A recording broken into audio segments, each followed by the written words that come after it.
Hello, BookTube. I was recently tagged. I'm never tagged anymore, and I never do tags anymore. I used to do them all the time.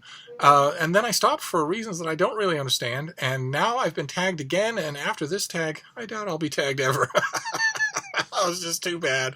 I was tagged by Juan at Just One Reader, a fantastic BookTube channel. I will leave a link to his channel down below. He and Tiffany at Hierarchy of Reads teamed up to make an original tag. And Juan tagged me. It's going to be rough sailing. So buckle up, BookTube. The tag is the Freudian Book Tag. I have the notebook right here. Well, let's descend into the weeds, shall we? Question number 1. Freud's theories are commonly mischaracterized and unappreciated. In response to which I say, no. No, they're not. Freud didn't have any theories. He had claims.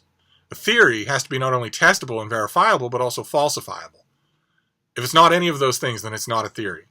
And none of the claims, the wild claims that Freud made, are testable or verifiable, and none of them are falsifiable. Because if you falsify, if you say, well, that doesn't seem to make any sense to me, a Freudian will say, well, it's because you're dealing with the unconscious and nobody really understands it. So you can get any kind of answer. And also the fact that you think that it's not falsifiable might say things about your own childhood sexuality. In other words, if an ideological framework that you're indulging in can be expanded in all directions to encompass any kind of objection, if in fact it can't be falsified, then it's nonsense. It's not a theory in any way. A theory can be taken up by somebody who doesn't know anything about Freud, doesn't know anything about the books, has never undergone psychoanalysis, and it can be tested by that person. A Hindu neuroscientist operating in Lahore in a government clinic who knows nothing about Freud, nothing at all. What would you present to that neuroscientist as anything like a theory that neuroscientists could then take, articulate, test, and maybe falsify? You couldn't. There's nothing. This is just the idiotic, intellectual, Victorian parlor games of a bored genius. That's all. But anyway, the prompt is name a character you feel is misunderstood.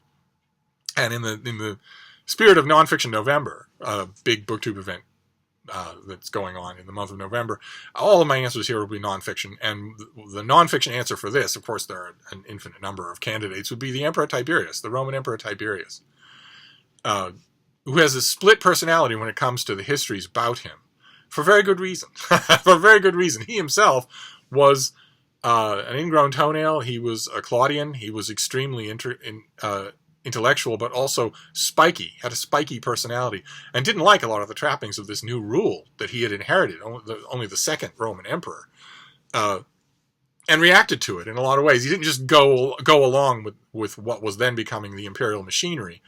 That was one of the reasons why he could be misunderstood by historians in his own day and ever since. Another reason was that one of the most influential, relatively primary historians to write up Tiberius, Tacitus, wanted to vilify a different Roman emperor.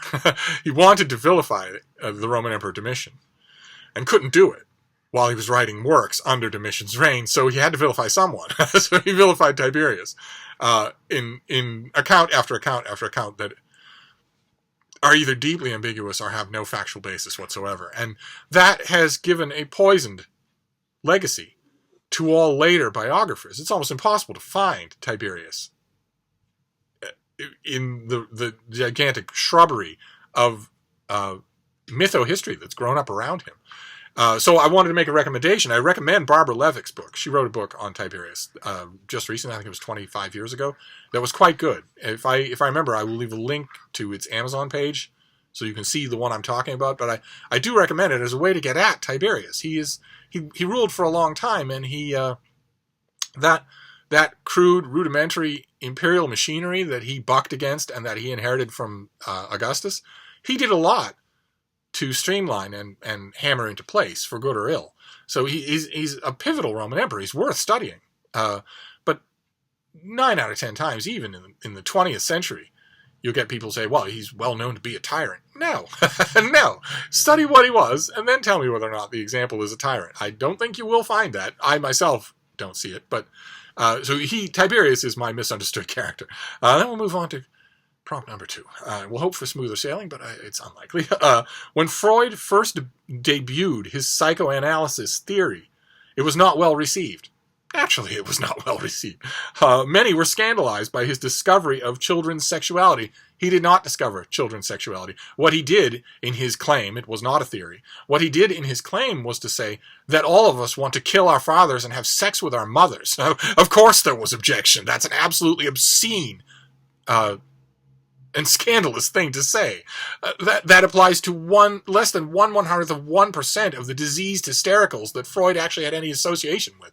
To extrapolate from those weird cases that everyone else wants to kill their father or castrate their father and sleep with their mother, I don't even have words for the depravity that you need to have in your head to come up with that. And yet, as I mentioned, with the elastic unfalsifiability of this Freudian garbage, what's the first thing you think when you hear me say that? He must have issues. See? There's no way to even object to it because it sticks to you like glue. That's maybe a trained Freudian wouldn't say that, but everyone else will. Everyone else will say, he's objecting really loud to the idea of sexually attraction to his mother. He must have felt it. Huh? It was only later that his work was recognized and applauded. Recognized as what? I have no idea. And applauded, yes, but also derided. It has never stopped being derided. And then the actual question is, what is a book whose debut was not well received? And for that, we can go right back to 1859, on The Origin of Species by Charles Darwin, who did propose theories, as opposed to his fellow Victorian, landmark intellectual figure, Freud, who did not. Darwin proposed theories, and he gave a trough of evidence, not a handful of cases from which he was extrapolating anything that he felt like, but lots and lots of ideas, and lots of predictions for other ideas, predictions that would prove or disprove his own theory. And the initial reaction, especially from the Church of England, was negative, just to put it mildly, because Darwin proposed On the Origin of Species that all present life forms were created by descent with modification. They were created by natural selection from previous life forms, with reproductive pressures among breeding populations selecting traits that would be useful for the next generation. And the Church of England disliked that, and ordinary people disliked that for 2 reasons. One, the inevitable inference from it is that humans are an evolved species that evolved from primitive species, from other species of animals. That humans are in fact primates, apes, that have just evolved according to breeding pressures along the lines that they have. But if you trace back their lineage far enough, you will get an animal that is not human. That, of course, caused objections among the Church of England, among ordinary people who didn't like the idea that they were, quote unquote, descended from an ape. But the Church of England and other religious, opponents to Darwin's book also had what I consider to be a more fundamental objection, which you can see right away, right? If all life forms that we see around us are the results of the slow and incremental process of evolution by natural selection over eons from previous kinds of life forms, then regardless of the details that you either do or do not fill in with such a theory, one thing is removed from the equation right away, and that thing is God. If you create by your theory, if your theory envisions a model in which nothing is ever created ex nihilo, but everything evolves, then you don't need a God anymore. So it's no wonder to me that a lot of people objected to On the Origin of Species when it first premiered. A lot of people championed it as well, but still, that's my candidate for this one. So let's move on to prompt number 3. Freud is said to have been very self-aware and self-analyzing even in childhood. No, no, he was claimed to be that by himself and by his adherents and by his acolytes. But there are no contemporary reports before he became famous of anyone in his actual childhood saying, boy, he goes off and analyzes himself. There are no contemporary reports like that. All the reports about him being, what was it? Self-aware and self-analyzing even as a child are retrospectives. They're hagiography. You're filling in, like George Washington chopping down the cherry tree and cannot tell a lie. You're filling in the mytho-history of your hero. So that part is an exaggeration, let's put it that way. And then the actual question is, what is a book that seems to have been quite self-aware, even from the beginning? And for that, I'll go to 1975, to Peter Singer's book, Animal Liberation, which is still a bombshell, even today. But Singer knew, when he was working on that book, what objections to it would be. He knew what people would say about it. Because in Animal Liberation, he says that speciesism exists. That there is such a thing as humans simply rigging the game for anything that is human and against anything that is not. And the way that Singer underscored that was by giving a parity between all other animals and humans. And the way to do that is to remove the species, remove the factors that are put in place by speciesism. We've gone over this before on this channel. If an example of speciesism would be if cheetahs ruled the world, and you, as a non-cheetah, said, well, okay, why do you consider yourself to be a superior species? And the cheetahs said in response, well, because we can run 60 miles an hour for short bursts on the African plain, obviously. So that obviously makes us superior. And if you said, no, that just makes you a cheetah. That's the specialty that you have developed. That doesn't mean you're superior just because I can't do it. And the cheetahs respond with, well, since you can't do it, we're not going to listen to you. That is speciesism. And it's easy to see if it's some other species. But humans do it all the time. And that was a main contention of Singer's book, which is that humans justify their relation with other animals by speciesism. And the other bombshell contention that he made in his book is that the way you judge how well or poorly you are treating another life form, a life form that is not your species, but also that is your species, is not according to that life form's intelligence or emotional complexity or ability to learn, because we lavish upon humans who don't have those traits every right that we afford to ourselves. That the way you determine it is whether or not a creature can feel joy and can suffer.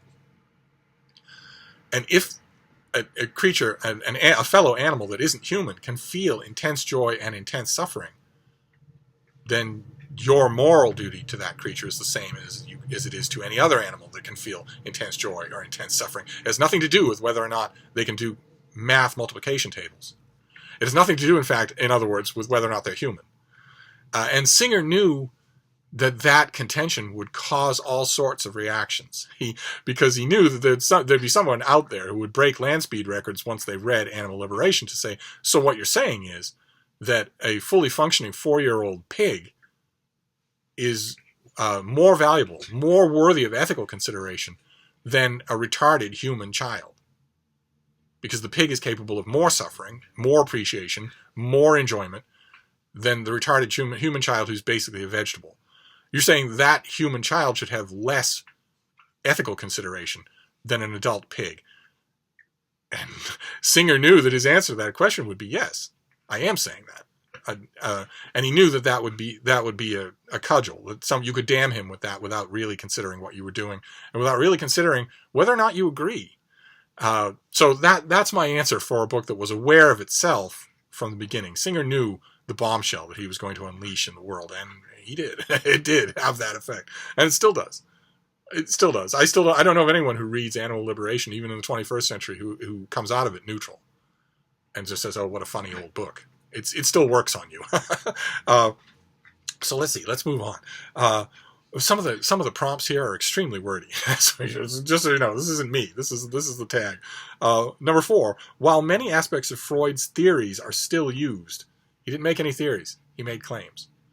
Couldn't substantiate any of them, and neither can anyone else. He was much a product of his time. For instance, his early career was influenced by Darwinism and in later years, the discoveries of physicists. Being a neurologist, okay, that is a very dodgy way to refer to Freud. That was a very dodgy way. He was a neurologist, it's true. Absolutely. And so was the man in your village carrying a black bag full of rudimentary instruments in the 1820s. So was he also a doctor. Okay, but Freud was a neurologist only in that sense. He was a neurologist before the birth of what we consider to be neurology. And he would be not only the least qualified person on any neurology board today in any hospital in the world, but he wouldn't be allowed on the board. He would be laughed out. He had anecdotal knowledge only. Okay, so neurologist in the sense of studying how human mind and nerves and brain work, yes, but with no ability to scan that brain, no ability to do any kind of analysis on that brain. So it's a courtesy title. That shouldn't have too much weight put on it here. Anyway, being a neurologist, most of his early discoveries, he didn't make any discoveries. He didn't make any discoveries. He made claims. If you can make discoveries, they can be reproduced. And they can't be.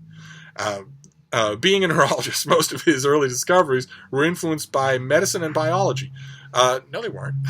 No, they weren't at all. No, they weren't at all. They were influenced by a small coterie of people that he allowed to bamboozle and talk to. Anyway, show me if you're a Freudian or a Freudian adherent, show me the science. You can't do it. Claiming it doesn't help. But anyway, what's the question? Name a book that was strongly influenced by the prominent ideas of the time and has remained relevant. And I want to pick Principles of Geology by Sir Charles Lyell, which it popularized ideas that had been floating around for a while. It came out in the 1830s, and in it, Lyell proposed something that other people had proposed before in the same decade. He was expanding on it, popularizing it, writing it in gorgeous prose. If you find the Penguin Classic of Principles of Geology by Sir Charles Lyell, you should definitely buy it, but not to read it. You should buy it and send it to me, because my Penguin Classic has disappeared. And I love Sir Charles Lyell. And in Principles of Geology, he proposed something that is still relevant today. He proposed something called uniformitarianism, which is self-evident. You would think that it wouldn't have been him who had proposed it, and he didn't. He wasn't the first one to do it, but he was the first one to really codify it as a system. And the idea of uniformitarianism is very simple, which is that the processes that governed everything in the past are the processes that still govern things today. The processes that govern things today must have been the ones that worked in the past. You can't reasonably infer anything else. You have to say, generally speaking, things are uniform. That we can't, in other words, long before Darwin, Lyell was positing a world that has no miracles. It wasn't his intention to do that. It was just, it's the natural outflow of what he was saying. So I'm going to say Principles of Geology. Even though it sounds boring, it's actually a beautifully written book. Let's see, number 5, the unconscious. Freud was the first to suggest that all behavior is the result of hidden mental states, or, as he called it, the unconscious. That is absolutely not true. He was not the first person to suggest that. The Greek tragedians were suggesting that 2,000 years before he was born. Name a book that shows the real side of humanity. Well, for this, I'm going to pick Robert Burton's book from 1621, centuries before Freud, The Anatomy of Melancholy, in which Burton suggests that all behavior was the result of hidden mental states. He doesn't use the word unconscious, but it's a remarkable book. It's enormous. First of all, it's a huge undertaking that I don't think has ever been a Penguin Classic. I wish that it had been, because I've only read it in other formats, and I'd love to see what Penguin would do with it. But one way or another, it's a gigantic 17th century hodgepodge of classical learning and scientific synthesis and whatnot, all designed to turn inward. Burton wanted to study why people have moods, why they feel happy, why they feel sad, what they do about it, how they react to it, and where it all comes from. And it's bumbling in its way, as all pioneering works are. Burton didn't know most of what we know today. A high school anatomy student will know more than he did, and yet his book is full of insights. It's full of wonderful insights about what makes human beings tick. He doesn't call it the unconscious, because how could he? What is it? What is the unconscious? I have no idea. One way or another. I mean, really, what is calling the mass of neurological firings and emotional impulses and whatnot. Calling that the unconscious is like calling the notes and bibliography of history the unbook. Implying that it is a region, that it is a thing, that it has structures, that it can be predicted, that it can be shown, observed, predicted. All of that is ridiculous. It's just ridiculous, and it's the foundation of this fraudery. Anyway, let's move on to number 6. Instincts. One of the basic premises of psychoanalysis is that the human mind and behavior are influenced by unconscious drives, namely libido and aggression. What is a book that deals with these primal forces? And for this, I chose Among the Thugs by Bill Buford, his book about soccer hooligans. It's from a long time ago, it's from 30 years ago, but it's tremendously good, and it is suffused with aggression and libido. And it still makes as great a read today as it did when it was written. So if you've seen it and have been contemplating, and maybe think it won't interest you because you're not interested in soccer or football, don't make that. I made that mistake for a while, and I was glad when I read the book. I'm not interested in the subject either, but the book is fascinating, so it won't matter that you're not interested. Number 7, hysteria and repression. This one ought to be good. At the turn of the century, Freud claimed that people were so sexually repressed that they started to develop physiological symptoms such as blindness, numbness, and hysterical attacks, when in fact nothing was physically wrong with them. Yes, he started to claim that about the small group of subjects that he was dealing with. He did not do anything like what we would consider today to be representative clinical analysis. Nothing even remotely similar to it. He dealt with a handful of people on personal grounds. Totally anecdotal, totally unscientific. It would be dismissed without prejudice. It would be dismissed immediately by any clinical trial today. It was compromised 6 ways from Sunday, and there's no good saying that it was compromised because he was inventing a science as he went along, inventing a discipline as he went along, and needed to come up with ways to do it clinically. No. No.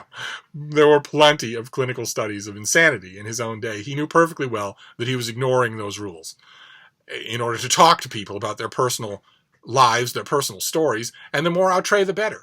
And then extrapolate from them to all of humanity. But anyway, name a book that features repressed sexuality. And my answer to this one is actually in the news, or will be soon. I just saw a screener for the new movie of Boy Erased by Garrard Conley, about the son of an Arkansas preacher who was sent to a gay conversion camp to pray away the gay, to become straight. And all the horrors that you can imagine ensued. And the book is wonderful. The book is just searchingly beautiful. The movie's actually really good, too. The movie has a couple of Oscar-worthy performances. But the book is, of course, all about repressed sexuality. That's all that conversion therapy can possibly try to do. And boy, oh boy, it's heartbreaking. So I highly recommend it. Most of these books are recommends. Let's see here. Number 8, Dreams. Oh, God. In his groundbreaking interpretation of dreams, Freud discovered that dream analysis is one of the best ways to understand the unconscious. He did not discover that. He claimed that. That's all. He did not discover it. Discovering means that someone else could independently discover it and verify that discovery and test it and maybe falsify it. And none of that is possible. He made an anecdotal claim that has been built over time into this gigantic anecdotal empire. But he did not establish a discipline. He did not create a branch of mental science. He just claimed that dreams were a great way to understand the human unconsciousness. And even some of his claims are wrong. A lot of his claims have to do with wish fulfillment, for Pete's sake. When what dreams are is your mind sorting out your preoccupations haphazardly, disproportionately, and temporarily. Your mind has received all sorts of a vast flow of data during the day, and a vast flow of emotional impressions throughout the day, and sometimes those are connected and sometimes they're not. Sometimes you'll only glance at something, but it'll have a deep emotional reaction that is sort of working its way through you without you really being aware of it. Then you go to sleep. You surrender the top coating of your conscious control over what you're doing and thinking, and your brain sorts it all out. So if you're obsessed on some level, you're worrying about an overdue bill, then you might have a dream about not an overdue bill, but something that you have waited too long to do. Maybe something from your childhood that you can't do anymore. You'll have a dream about how, you'll be worried all day about an overdue bill, and then you'll have a dream about how when you were a kid you left a stuffed toy at your family's beach house, and you really need to go back and get it. That dream is not about that toy. That dream is about you worrying about something you should have done a long time ago. In other words, it is your brain talking about worrying about that bill. It has nothing to do with your childhood at all. It's just your sleeping brain using the tools at hand to come up with something that reflects what you're feeling. But it's not about what the reflection is. It's about... Anyway, where was I here? Oh, God. The practice is still one of the key skills that modern psychoanalysts have to master. I'd like to see... It's not a single practice. There's nothing codified here. Anyway, name a book where dreams are heavily prominent. And I chose Thomas de Quincey's Confessions of an English Opium-Eater. Because dreams suffuse it, even waking dreams. And it's an amazing book. It deserves a shout-out because, like Burton's Anatomy of Melancholy, it's one of those odd works of nonfiction, those sui generis works of nonfiction that always need their championing. They are always worth reading. The Confessions of an English Opium-Eater is a profoundly disturbing and thought-provoking book. You'll love it if you read it. Let's see. Number 9, The Couch. Of course, how could we forget the couch? Lying down to talk about anything at all while a stranger sits behind you is a weird dynamic, however fascinating and effective. There is something unique and special to the analyst-patient relationship, something you can only know if you have experienced it. Okay, a couple of problems there. First of all, the effective part.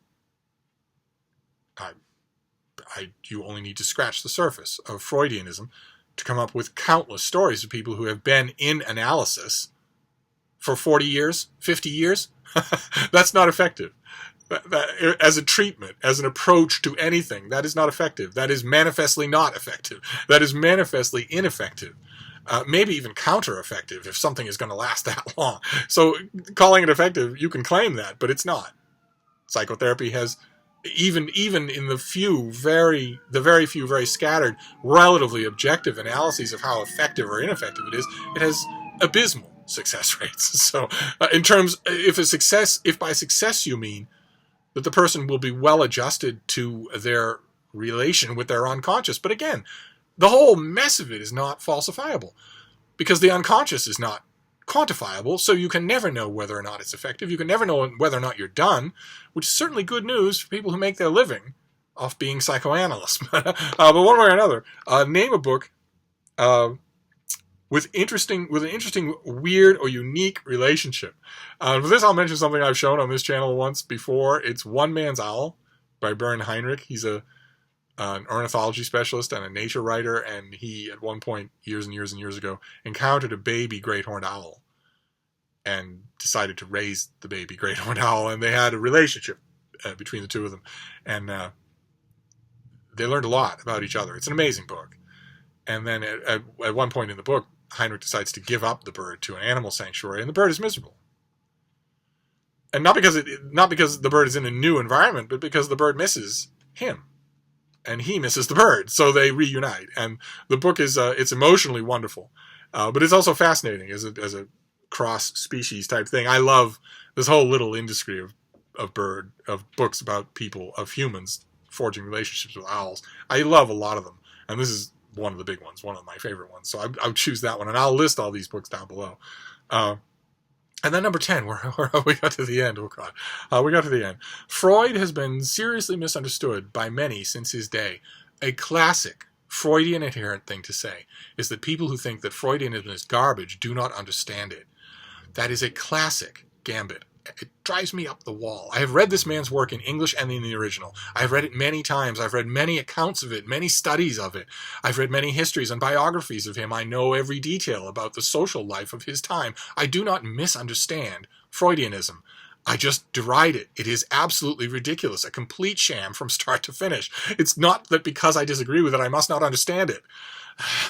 Anyway, be that as it may, modern research has supported many of his findings. Freud didn't make any findings. He made claims. Only anecdotal claims, and modern research has not supported any of them. Where does that sentence even come from? Show me one, much less many.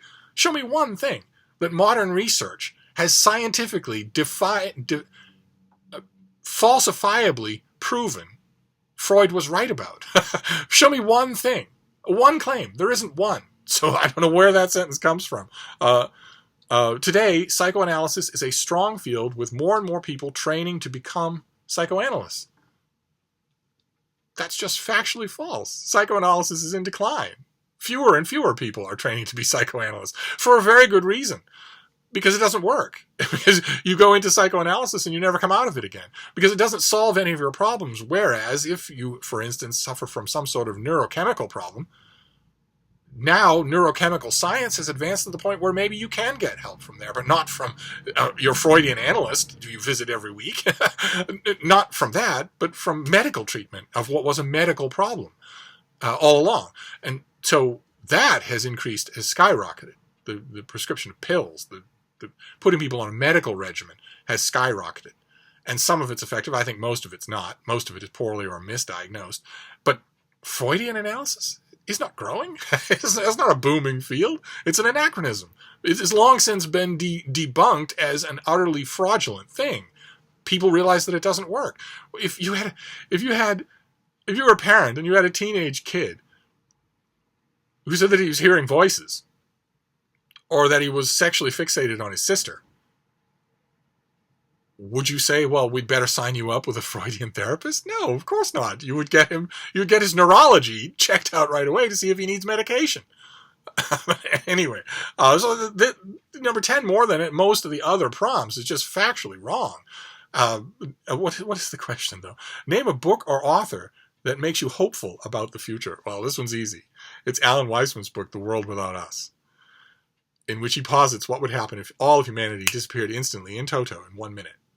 Just 1 minute they're here, and the next minute they're gone. Not the long decline of humanity, which is what we'll see in reality, but instead, what if they were gone just instantly? Could the world recover from what humans have done to it so far in terms of environmental depredation and technological blight and nuclear reactors and whatnot?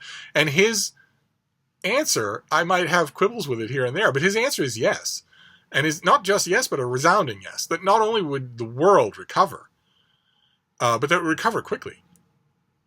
His answer is the same one that Rudyard Kipling came to 100 years before in his great story, Letting the Jungle In. And that answer is that in relatively little time, you'd barely know that humans were here. And that gives me a great deal of hope for the future. Not for the future of humans, but humans don't really totally deserve a future. Instead, it gives me hope for the world. That as bad as humans are, they haven't destroyed the one living biosphere we know exists. That it will continue. It will be seriously hurt, but it will continue. So that The World Without Us gives us hope. Gives me hope, anyway. And that's it. That is the Freudian book tag. It was just contentious from start to finish. I want to thank Juan for tagging me, even though I'm sure he's not going to like any of my answers. And the only thing that's left for me to do is tag people, and I can't do that because of the charlatany, the charlatan, fraudulent nature of Freudianism. I can't tag anyone. Because what's the first thing that anyone will think if I do? Oh, what's the significance? Why did he think about so-and-so when he was thinking about Freud? Huh? Why did he tag so-and-so? Is he secretly aroused by so-and-so? Or does he resent so-and-so? Could be either one of those. Got to be something. Can't be that this is all just a fraud. It has to be something. You know, it's infinitely expandable and it's infinitely sticky. So what would if at the end of the Freudian book tag, I said, I tag Olive, what's the first thing that every single person listening to me would think? Oh, there's some sort of Freudian connection. Yeah, when it's all garbage. There's no such thing as a Freudian connection. There's no such thing as any of this. A couple of the people that Freud first talked to 100 years ago had weird fixations with their mother or their father. He extrapolated from that to everyone, and everyone should feel bloody well insulted by it. I was going to say, I don't know about you, but I did not want to castrate my father and sleep with my mother. But in fact, I do know about you. You didn't want to do those things either. And the get out of jail free card, the gimmick here that makes Freudianism unfalsifiable, its chief fraudulent claim is, well, you don't think that you feel that way, but you really do, because you don't understand your own unconsciousness. That's the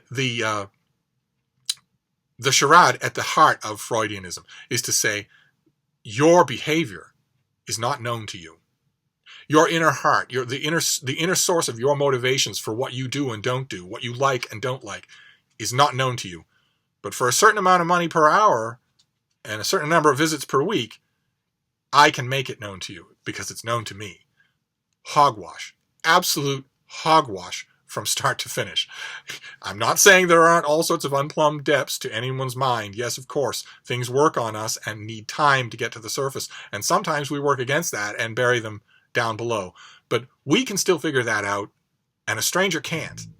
And it only happens a little while, once in a while, to some people. It doesn't happen all the time to everybody, and especially not in the uniform way of, I want to attack my father so that I can conquer my mother.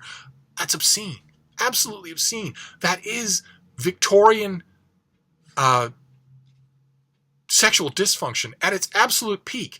We often think of Victorians as being, sexually suppressed. That whole long era, the whole long Victorian era, we think of them as being, typically thinking they're sexually suppressed. Anybody that knows anything about the Victorians knows that the exact opposite is true.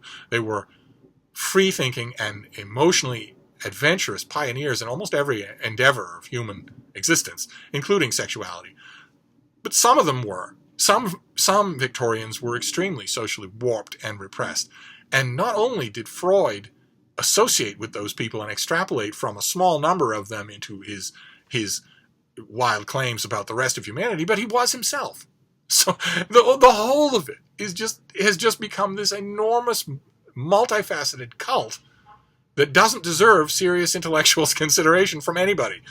So I can't tag anybody with the Freud tag, because the first question anybody will have is, why'd you do that? Why are you objecting so much to all this Freudian stuff? There must be a Freudian reason, huh? Tell me about your relationship with your mother. When a stranger makes implications about my feelings for me sainted ma, and then says, why don't you lay on this couch and tell me all about it while I charge you for the privilege of doing so, I have a response to that stranger, and it's not, oh, please help me with my problem. Instead, it's a response that we have, that we've perfected in South Boston.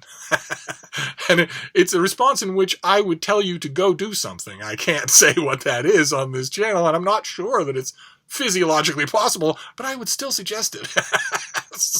So I'm glad that I don't know any Freudians, except maybe by extension Juan, who is going into this as a career. And there's a perfect example. Who wouldn't benefit from... Oh, here's my psychotherapist. Oh, she even looks like Freud. Oh, where's my... Oh. On a human level, on a provable level, who wouldn't benefit from going in and sitting down and talking about your problems with Juan? You've watched his channel, you know what he's like. Who wouldn't benefit from that? Of course, anyone would benefit from that. That does not mean Freudianism is right. That means conversation is right. It means you ought to get out more, have more friends. Something Freud had in precious small supply. You should have more friends. Maybe unburden yourself to your dog. That's what they're there for. Anyway, oh God, this has become a debacle. I'm going to wrap up the Freudian book tag with great apologies to Juan and Tiffany. I was not the right person to tag, obviously, but I will calm down now. I will take my little German dog for a walk. I'll be back. Thank you, BookTube.